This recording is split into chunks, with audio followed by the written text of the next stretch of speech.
Exmouth is the gateway to the world-famous UNESCO-designated World Heritage Jurassic Coast, and this is signified by the geoneedle at Orcombe Point. Here, the rocks are 250 million years old and a distinctive red colour. Exmouth is one of the oldest and most picturesque seaside towns in Devon. It is framed by the prominent River Exe, 2 miles of sandy beach, as well as the pebblebed heaths on Woodbury Common above the town. The town is also full of beautiful green spaces, parks and hidden gems that many who live here enjoy, giving a real sense of pride and place. Wild Exmouth is all about building on that and helping people enjoy what is there and discover the hidden yet accessible places and how each of us can play our part in helping preserve and nurture our beautiful environment.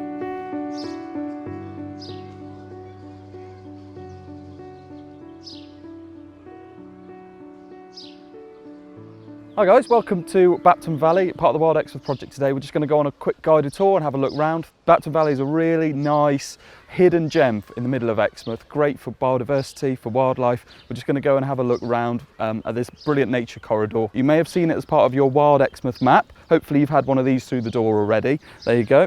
You can have a look at it. It shows all the great green space that we've got here in Exmouth and especially how to link up to them through corridors like we've got here today.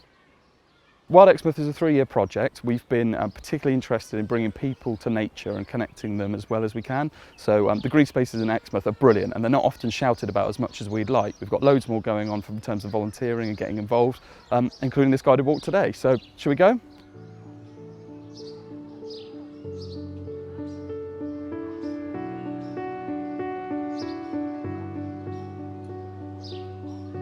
You can see this brilliant, nice, mature headline of trees. We've got a big old willow just there, there's some beech through there. There's a real nice mix of mature and some new woodland as well. This land's owned by East Devon District Council. It's managed by the Street Scene Department, and Wild Exmouth have been working really closely to encourage wildlife-friendly mowing regime. What we're doing here and what we're encouraging them to do is have a really nice long grass, lots of wildflowers, lots of things that you wouldn't necessarily get if you were going to mow it really finely. And this is really good for the wildlife, it's good for the insects, it's good for the pollinators, and therefore it's good for the ecosystem, the biodiversity. So it's something we're really encouraging. It's something we've been doing on our nature reserves for a long time. It's been something we've been encouraging people to do, and everyone can do it. You know, you can do it in your garden, you can leave a nice little wildflower patch or a nice little patch of your lawn to grow up nice and long. So yeah, it's worth doing.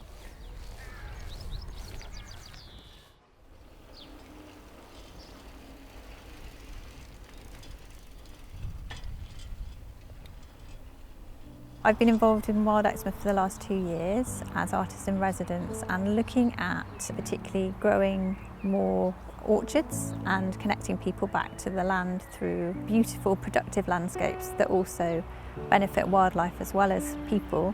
I'm really interested in orchards as part of our culture and also as trees as part of our culture and our stories and our heritage. So that's what I chose to focus on while working with Wild Exmouth.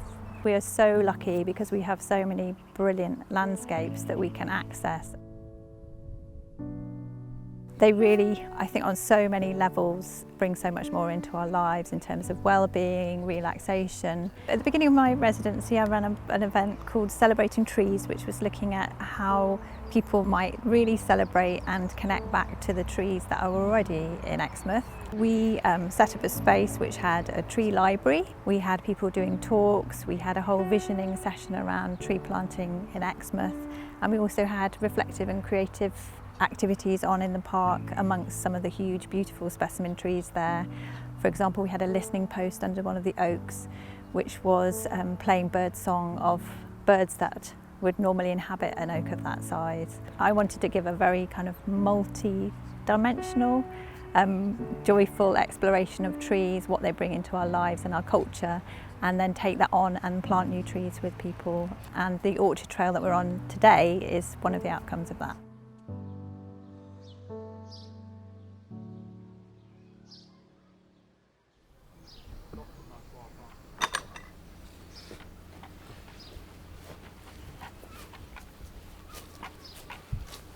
So we're at Hillcrest Community Nature Reserve, right in the heart of Exmouth, just off St John's Road.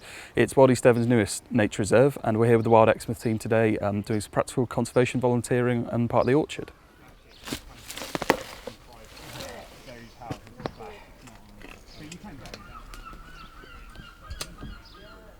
It's a really nice community nature reserve. It's not very big at all. That means that we can really concentrate our conservation efforts here.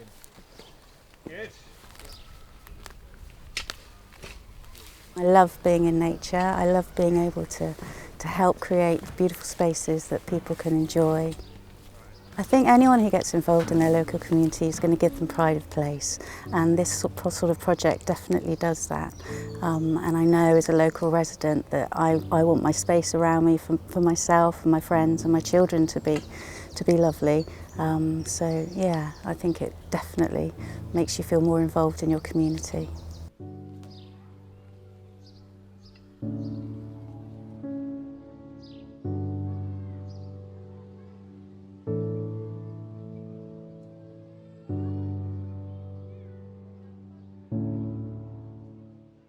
Would you guys like to come and sit down and have a look what I've got here? I've got some cards here to help us identify what we might find. We're in Fear Park, which is one of the biggest parks in Exmouth.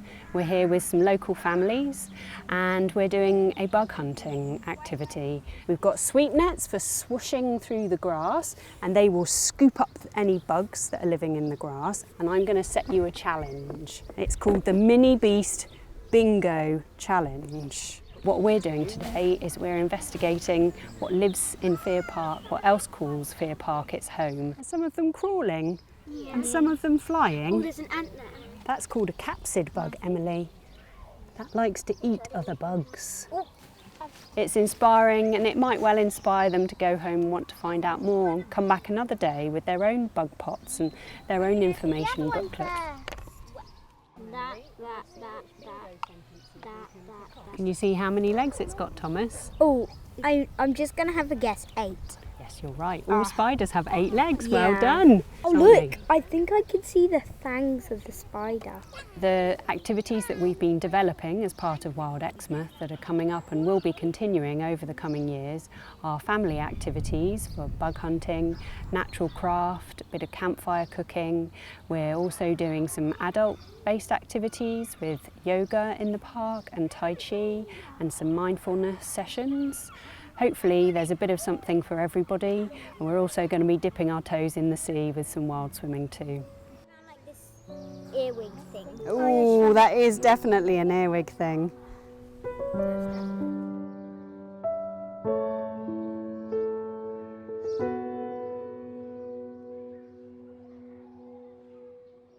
The Wild Exmouth project can now reflect on 3 years of successes and positive changes for wildlife and for residents' access to green spaces, while leading the operation to combat the threats facing nature in our town. We've been working in partnership with medical surgeries to produce health routes and designing leaflets with details of guided walks starting and finishing from each practice. We have continued activities, events and opportunities coming up, so do check that out via our website and social media. We look forward to continue working together to preserve and nurture our beautiful Exmouth green spaces and wildlife.